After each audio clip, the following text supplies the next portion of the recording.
Let me tell you 5 of the worst tropes in fiction. The first being the predatory age gap trope, which kind of speaks for itself. I am still baffled to this day how age gaps have been normalized up until this point. Like, what do you mean nobody batted an eye to a 17-year-old being married to a 40-year-old?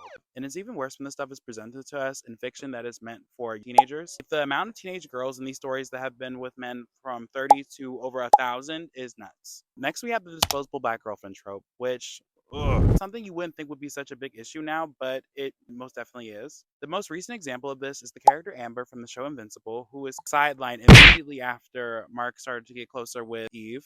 The example that hurt me the most was the character Valerie from the show Danny Phantom. Y'all, they did my girl so dirty in that show. Like, justice for our girl Valerie, for real. Next, we have the genius neurodivergent character.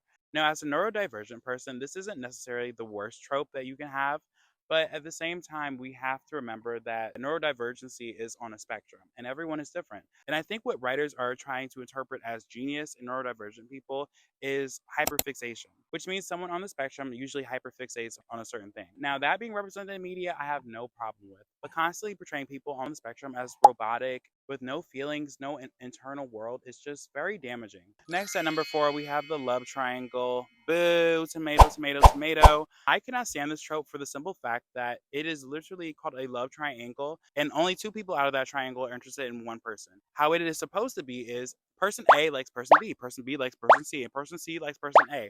That is a love triangle, not whatever this is. And one of my other biggest pet peeves with this trope is that you can always tell who's going to end up with the main character afterwards. And it's just like, what's the point of getting invested in the story, you know?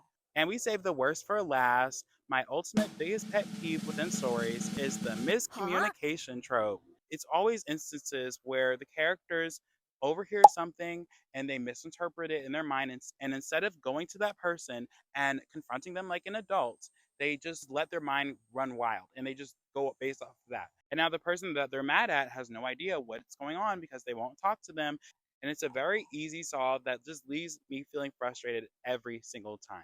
Okay, guys, that was all 5 of the worst tropes in fiction. Please let me know which one was the worst one in the comments below. Thanks for watching. Bye.